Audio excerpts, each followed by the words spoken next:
today I'm going to be giving a talk called So You Want to Go Indie. So a little bit of background about me. I have been indie now for going on 12 years. Founded Lantana Games back in 2009. We've had a few Steam releases. Most recently, Mondrian Plastic Reality, which is a modernist brick breaker where you play as 5 modern artists on time-traveling art heists to uncover their lost works. So I have a little bit of experience being indie, and this isn't like a planned talk or anything. What I've done instead is I've actually put together a kit of resources that if you're going indie or you're, just an aspiring game developer in general, this is basically the templates that I've worked from for at least the last 5 years. And we're going to be going over each of these bit by bit. And then I'm just going to open it up to questions about being indie and, game development, budgeting, business, all those good kinds of things. So, but let's, oh, darn, that didn't share. But basically, maybe I can zoom in, kind of. So if you go to this link here, bit.ly/indie-dev-kit, this should be open to everyone who wants it. And, so just like go in and share it with yourself, essentially. But this setup right here is the basic sort of template setup that I use when starting a project. So just going from the top, we have an art folder, and this is empty just because this is just sort of an art dump. This isn't the organized art folder. This is just sort of the latest, like, hey, here's some concept art, or here's the latest 3D model, here's the latest sprite, etc. And that's just, for everybody to look and give immediate feedback. The builds folder, until you have like your itch.io or your Steam page set up, this is a pretty convenient space for uploading latest zips of your build or APKs, etc., for the rest of the team to review. But I would say don't use this particular folder for too long, just for security purposes. You're better off having like a private itch project or setting up beta testing on Steam. Or a test flight on iOS, for instance. Documentation, though, this is where things start to get a little bit interesting. And you know what I'm going to do? I'm actually going to change the screen share setup. I'm just going to go ahead and share the entire screen here. That's the link. Okay. So the first thing to note is at the top of this folder, we have a documentation index, and your documentation is going to build up a lot over time, particularly if you follow kind of the same kind of design philosophy I do, where I don't actually keep one massive design document anymore. I prefer to have many smaller documents so that I don't lose track of like where anything is in the massive document. So having an index where I can keep track of links to all those individual documents with under different categories helps me out a lot. Then next to that, we actually have a little budget template. This is pretty basic, but you'd be surprised how often, how often people forget to budget out their projects, even from the beginning. So my advice to any aspiring indie is definitely start thinking about the money the moment you start a project, because even if you're developing a game with $0 in your account, something along the way is going to cost money. So this is separated out into all different categories, much like the index. So, art, you can use this for your artists and other art personnel. Same with audio, same with tech programming in there, production, software and subscriptions, marketing and events. Definitely like your community manager and your PR person would go under there. Admin, definitely anything like rent or web hosting, or even if you say pay for a Google team, that would absolutely go under. It's up to you under admin or software and subscriptions, but it's good to keep everything categorized. And then down at the bottom, we have our expenses and total revenues, and this all is dynamic. So as you type in numbers, say that's just like, that's not a number, that has a Y in it. So say you just add that up, that gets in there. And then this is just all set up dynamically and is ready for you to duplicate, copy in, and use for your own purposes. Next to that, we have the concept doc template. And this is essentially your starter design document. So you'll be using this to write your basic overview of the game you have in mind, describe the gameplay a little bit, describe the style, who your target audience is. And what's great about this document is it is only 2 pages. It'll probably end up at around 4 to 5 pages when you're done.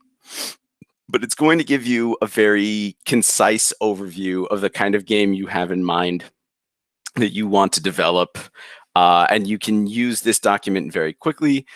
When you have new team members, they can read through that in about 5-10 minutes and get a real sense of what you're building and what, like kind of what they're going to be up to as a part of the project.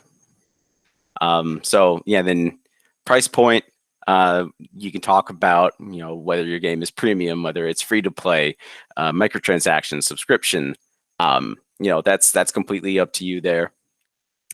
Same with monetization, what are some ways that you'll be making sort of passive income from your game instead of just pure sales, and unique marketing strategies.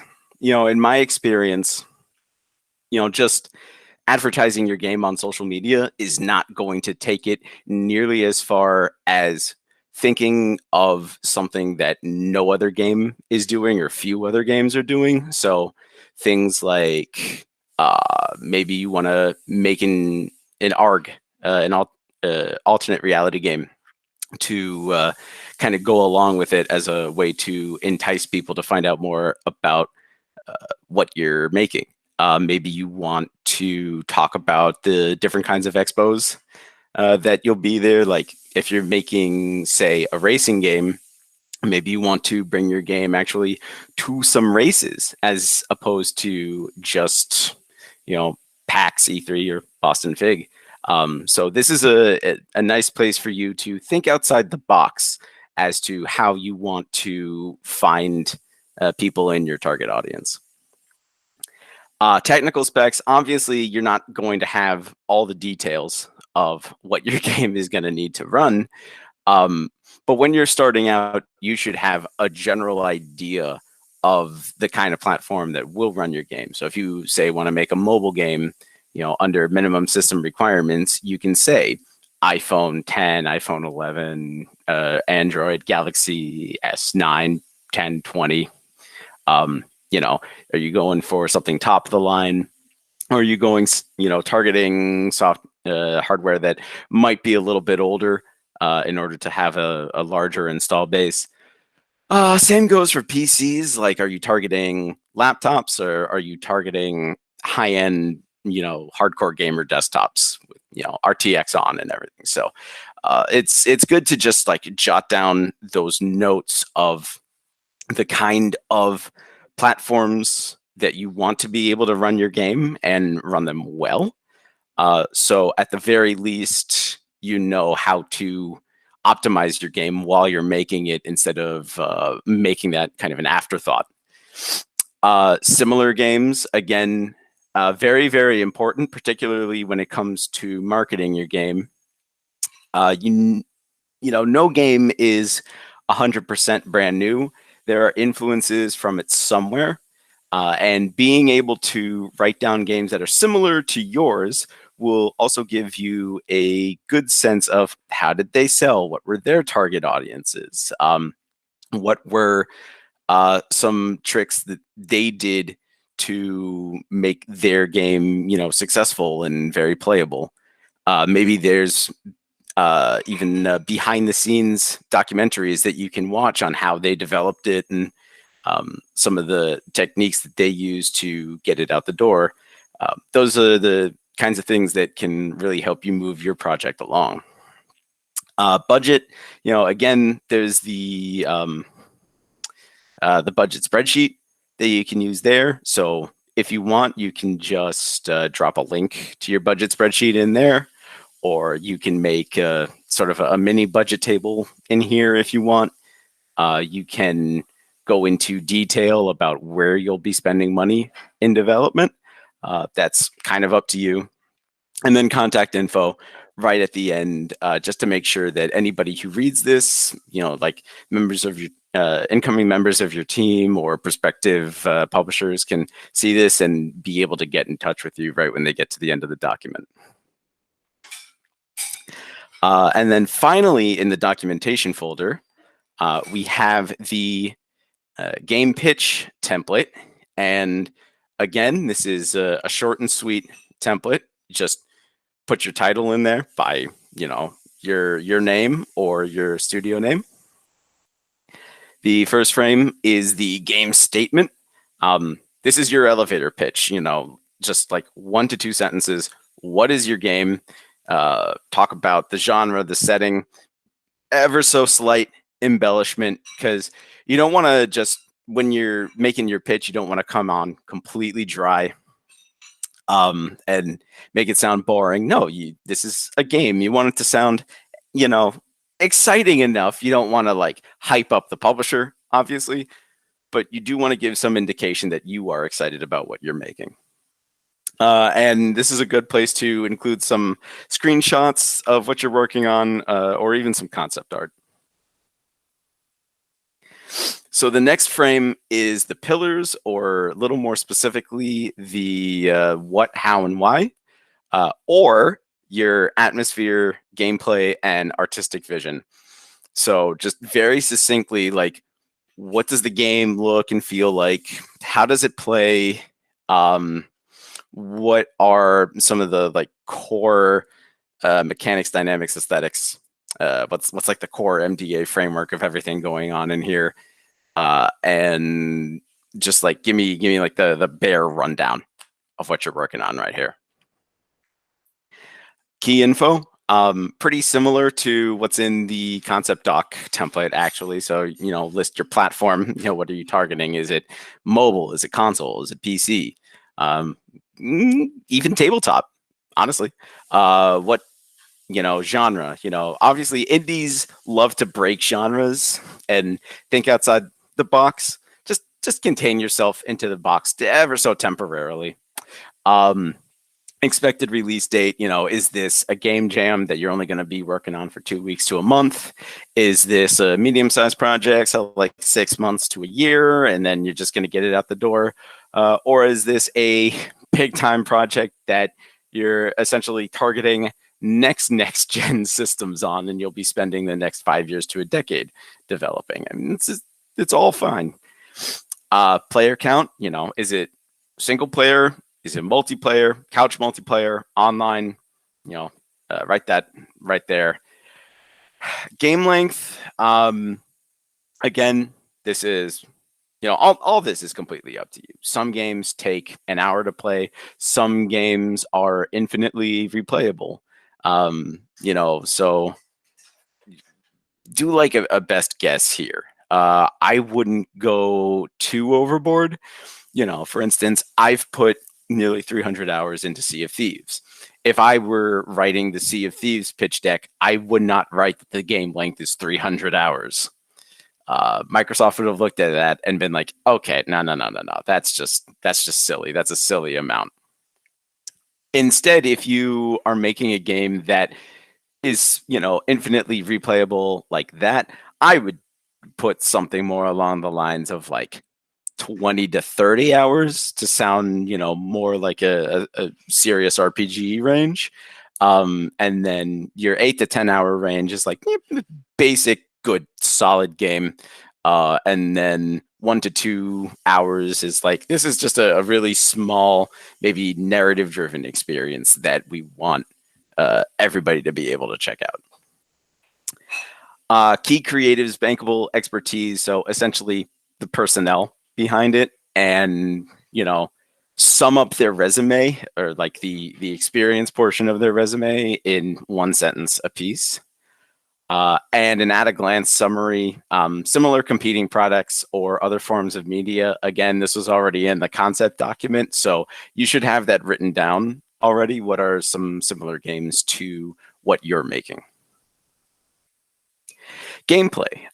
Describe the moment-to-moment gameplay, i.e. the core loop. What do you do when you're moving around in your world, because you're usually not just moving from point A to point B. What's going on around you? What are you interacting with? How are you interacting with it? Are you jumping over things in a platformer kind of way? Are you solving puzzles? Are you defeating enemies, etc.? So then how do you start? What counts as the start of the game? And then what do you achieve in the game over time? How does your character grow? How do you grow as a player? Even like what kinds of meta is there? What kinds of stats are you keeping track of? What kinds of adventures are you going on? Are you maybe making content in user-generated content tools? Totally open to interpretation here. Team. Similar to the at-a-glance summary back on key info, but you can go more into the history of your studio instead of the individuals. So talk about the past products you've come out with, the expertise, like what kinds of games do you focus on? So Lantana Games, for instance, we do family-friendly, cartoony, adventurous, puzzle-solving, learning kind of games. And then awards, like any kinds of recognition you may have received, whether it's like a physical reward or just some blog giving you Game of the Year, or anything in between, really. This is, where you get to be a little braggadocious. And then the summarize all the important info about the game. Yeah, you're going to be repeating yourself from previous slides, but it's important to do that so that anybody who's looking at your pitch deck knows that you know what you're talking about.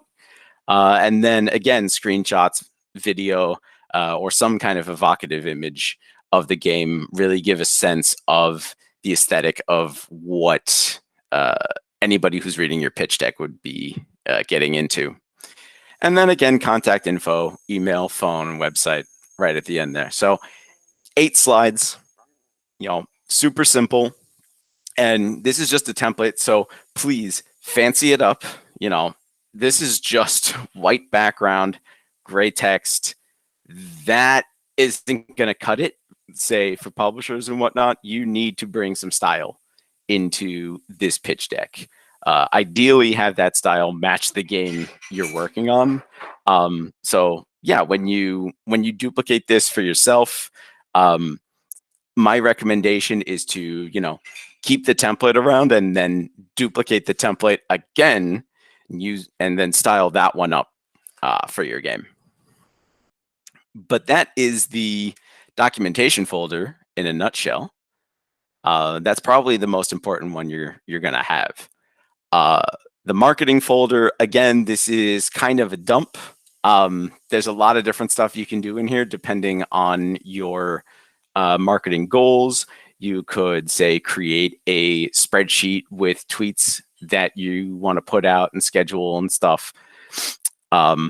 You could put your entire marketing plan in here.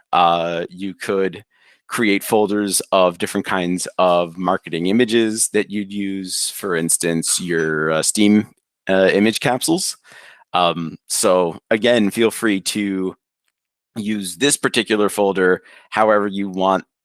And yeah, just go have fun with that. Music, same thing. That's that's just an overall dump for whoever's composing music in your game to put some samples in there for everybody to easily check out. Your personal folders. So this is sort of a technique that we adopted back in our long in development previous project. And the idea here is this is more of an organized personal dump for every single person on the team. So you have your folder, and then inside the folder, you have your work in progress and you have your approved. Anything you're working on at the moment will go under work in progress. And when your team does a meeting or a scrum, you'll be reviewing everything in the work in progress folders. And when the project lead or the team in total says, yeah, that looks done to us, you would take it out of there, drop it under the approved folder, and whoever's in charge of then importing assets into the particular game would only pull from the approved folders rather than from the work in progress. Obviously you could do this over Git as well, but it's nice to just be able to have Google Drive essentially as a backup. And this is just a really convenient way for everybody to look at what everyone is working on at any given moment and see what they've finished as well. So you would make a personal folder for each individual person on the team, and this will look different for every single person. Sometimes there'll be graphics, sometimes there'll be sound, sometimes there'll be music, sometimes there may even be scripts. It's kind of up to you how you want to sort of determine who's going to need a personal folder rather than just contribute directly to the script repository. And then the final dump, just like art and music and marketing, is sound. Same idea here. So the particular creative folders, again, it's sort of, again, up to you how you want to balance between what the personal folders are for and what the dump folders are for. These particular dump folders are really good for like reference kind of stuff. So be like, we need a gunshot that sounds kind of like this, and then you would just drag it under the sound folder. Or we need music that sounds like this particular genre, and so you would drag that under the music folder. So these can be really, really useful for like temporary file storage in order to share across your team and get everybody's eyes on it.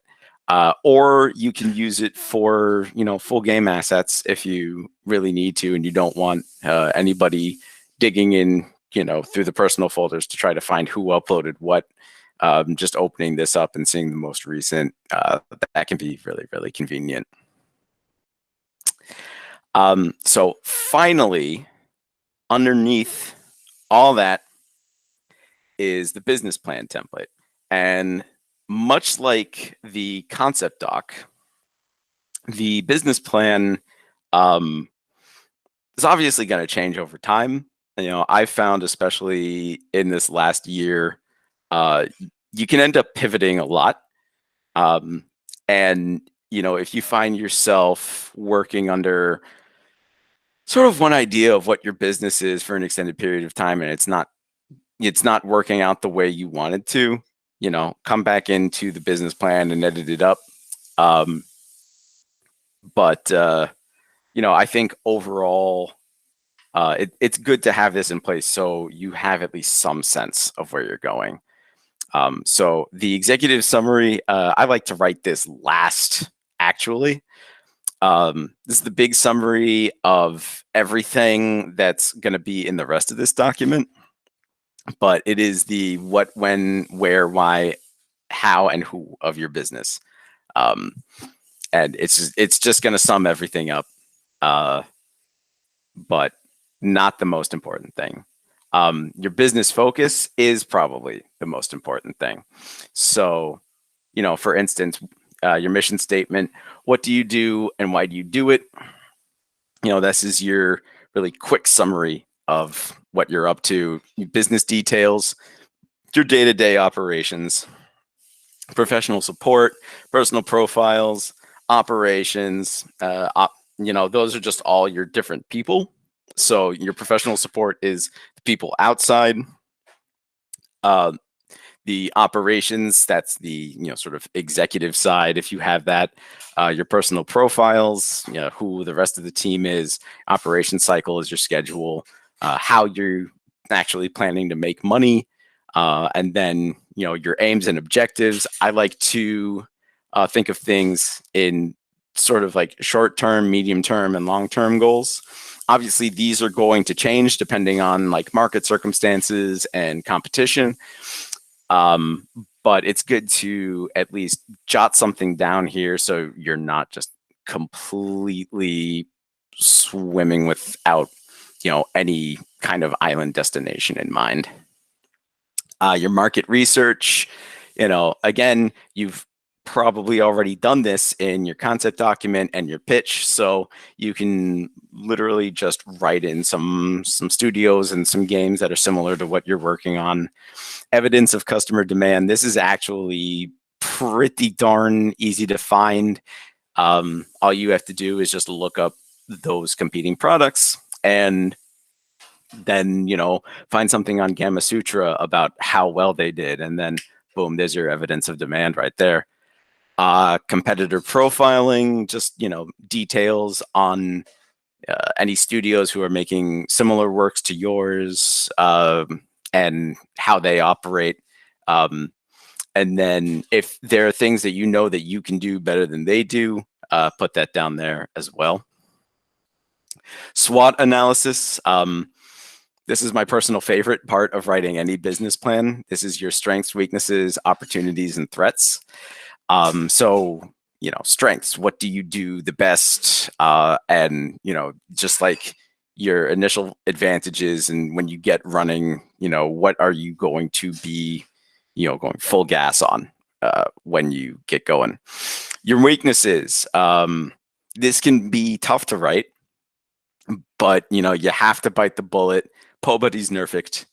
You have to be able to say, okay, this is where we're lacking, where we need to put some investment, where we need to grow, what we need to learn, and what we can do better as a studio. And it may even be that, like, as a studio, you just can't afford to do some things. For instance, online multiplayer is incredibly expensive to do. So you might write, we don't have the resources to do online multiplayer, but we want to make multiplayer games, so we're going to focus on couch multiplayer. Opportunities, what's missing from the market that you can bring to the table, or like what are some exciting new developments and platforms and technologies maybe that you are interested in taking advantage of. And then threats, what could stop you dead in your tracks? What are obstacles that will prevent you from starting up or growing? This, much like weaknesses, can be pretty tough to write. You might feel like, oh yeah, there's nothing out there that can stop us. No, there is something that can stop you. I don't think anybody, for instance, wrote pandemic under their threat area in their business plan, but no, that's definitely the kind of thing that can stop a lot of people. So I think in that instance, you at the very least want to write force majeure under threats, make sure that that base is covered. These things can happen and have happened and are happening, and You know, as much as it stinks, could happen again. Your marketing plan, again, like you might even want to take this page and copy it into your marketing folder if it turns out really good. But you know, so you've got your service. What are you offering, and how are you selling it? Your unique selling point. You know, what makes your business yours? This is essentially your elevator pitch again. Maybe for your game, maybe for your company itself. Your pricing policy. You know, how much it's going to cost. You know, again, free to play, premium, subscription, microtransactions, etc. Sales and marketing strategy. This is the approach you're going to be taking to growing your brand. So what kinds of attitude do you want to have when you present yourself to your audience? Are you like, you know, super serious business type? Or are you a little more fun going, relaxed and silly? You know, game developers come in all shapes and sizes, and you know, I've seen, you know, real like down to earth business types get a lot of success in games, and I've also seen a lot of, you know, take things not so serious and totally wacky and insulting people on social media have tons of success as well. So this kind of defines your character right here. And I found it's pretty good to have a defined character as a business and then not break that character. Obviously, try not to push too many buttons, you know, because you don't want to do yourself a disservice. But, you know, if you're trying to come off as like, you know, more exuberant and maybe even slightly controversial, you know, write that down in there and explain why, and explain why you think that that is going to make your business a better business, and why the games you're making will fit within that brand. Financial plan, you know, so you've got your startup costs, summary of initial budget for starting up, build a separate budget spreadsheet. You've got that already. That's in this kit. You know, obviously separated by month and line item. And, you know, this is already set up for you. So if you want, again, you can just link your budget in here, or you can go into a summary detail about why things are going to cost what they do. Game development, despite getting more and more democratized every year, is in some ways getting more expensive. So, you know, do your due diligence on this and, you know, figure out what you're going to need to actually get your products to market. Sales forecasts, how well you project your marketing and business strategies will pay off in time.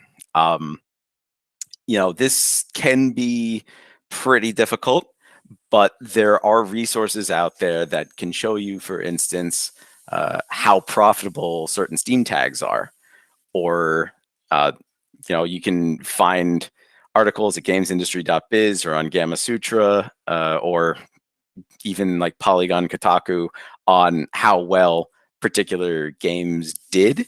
And you can use those comps to get a general idea of how well what you're making could do. Again, don't hype it up too much. Just show the evidence for why you think your game is going to do as well as it could do, and what your business could make in terms of potential cash flow. And then again, cash flow forecasts, what the cash flow will look like from various income sources, whether it's your base product, subscriptions, donations, crowdfunding, etc. And this is not just game sales here. This is also potential passive income that you're going to have as a studio. So what are some other ways you're going to make money? Are you going to have merchandise? Are you going to run a Twitch stream, YouTube channel? Are you going to do crowdfunding? Have a Patreon? There's all different kinds of sources of revenue that you could have. And these need to factor into your business plan from the start, especially because your first game isn't going to come out the moment you write this document. So you need to have a plan of what else am I going to do as a developer to help keep the lights on? Because it can't just be game sales. Game sales will be very likely the majority of your revenue when your game comes out. But before then, there are lots of ways that you can build up your community, that your community can support you, and that you can use that support to fund your actual development. And then finally, we have the appendix. This is basically just, go ahead and attach your team's resumes here, financial charts and info, any pertinent cash flow, tax, and budget info.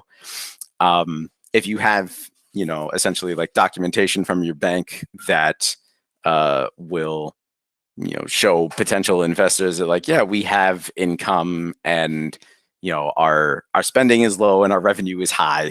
That's the good things. That's the good kind of stuff that they want to see. Selected articles. Have you already, got, a product to market and it's gotten hyped up and you've, been on, say, any podcast from, something indie all the way up to Giant Bomb, this is where you share that stuff. Images of the work, any pictures. Generally, I wouldn't say team photo goes here. This is more just screenshots, concept art, that kind of stuff. And then again, right at the end, contact info, email, phone, all the usual stuff. So that in a nutshell is the Indie Starter Kit. And once you have this duplicated for yourself and saved, please go ahead, use this for your project. Just by filling in some of these blanks, you will feel a lot more confident about any game you're starting right from the moment you start it. And this system has helped me clarify my messaging for games, and doing so has definitely helped build more cohesive teams right from the start, and gotten everybody up on the same foot. This doesn't cover everything. This isn't a Trello. This isn't a GitHub or a Perforce. This isn't even the game engine itself. What this is a nice place to start your documentation and store your documentation, any potential relevant files that you may need, and a nice spot for going over what everybody on the team is working on while they're working on it, and a very convenient place for whoever's building the core of your game to take the assets that your team is making and drag them into the project folder essentially instantly, especially, say, if they have Google Drive installed on their machine. But yeah, that is pretty much this. So I am happy to start answering other questions about just like game development in general, being indie, anything I might have missed in the documentation. So if anybody has any questions, step on up. Okay. Cool. Well, thanks for swinging by, everybody. Yeah, like I said, just visit bit.ly/indie-dev-kit. Everything you need to, essentially get started on your next indie project is right there, and you'll be off to the races in like an hour. Just put an hour of effort into that, and you'll have everything you need to get going. Cool. All righty. Thanks a bunch.